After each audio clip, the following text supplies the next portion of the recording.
जय श्री कृष्ण। राधे राधे। आइए सुनते हैं 8वें अध्याय की कथा।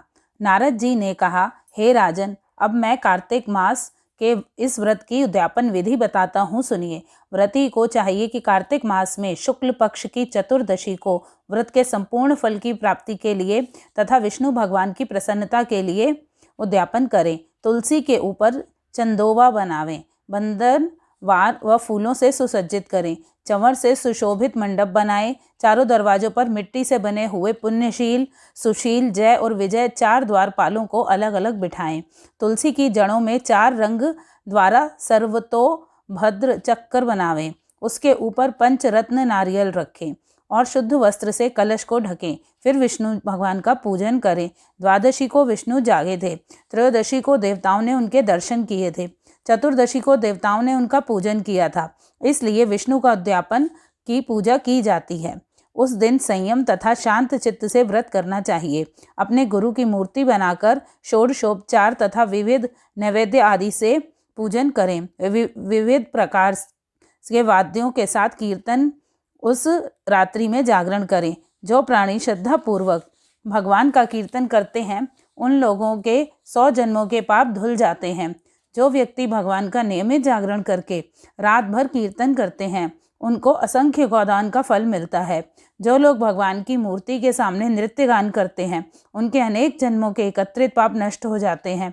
जो लोग भगवान के सम्मुख बैठकर कीर्तन करते हैं और बंसी आदि बजाकर भगवत भक्तों को प्रसन्न करते हैं और भक्ति से रात भर जागरण करते हैं, उसे करोड़ों तीर्थ करने का फल मिलता है।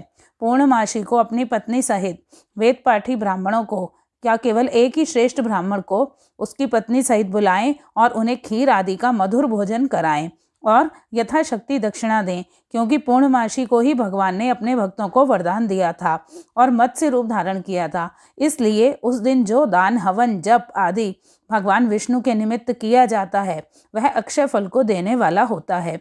इसलिए व्रत करने वाले को 3 या 1 ब्राह्मण को सपत्नी सामर्थ्य अनुसार भोजन कराएं। उन ब्राह्मणों को अपनी सामर्थ्य के अनुसार दक्षिणा भी दें और प्रणाम करें। बाद में भगवान विष्णु की पूजा करके अन्य देवी देवताओं तथा तुलसी व कपिला गाय का पूजन करें।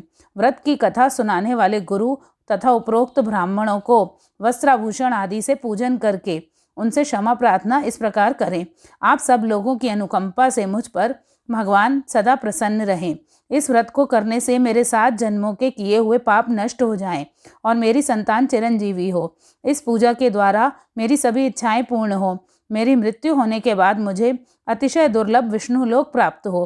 व्रत करने वाला इस प्रकार ब्राह्मणों से क्षमा की प्रार्थना करे और उन्हें प्रसन्न करके विदा करे। पूजा की सारी वस्तुओं के साथ गाय भी गुरु को दान में दे। पश्चात घर वालों और मित्रों के साथ स्वयं भोजन करे।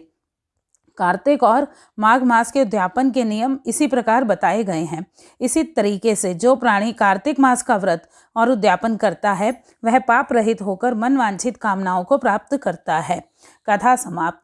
बोलिए विष्णु भगवान की जय, लक्ष्मी माता की जय, तुलसी माता की जय, शालिग्राम की जय, श्री कृष्ण भगवान की जय, राधा की रानी की जय। राधे राधे। सभी देवी देवताओं की जय। धन्यवाद।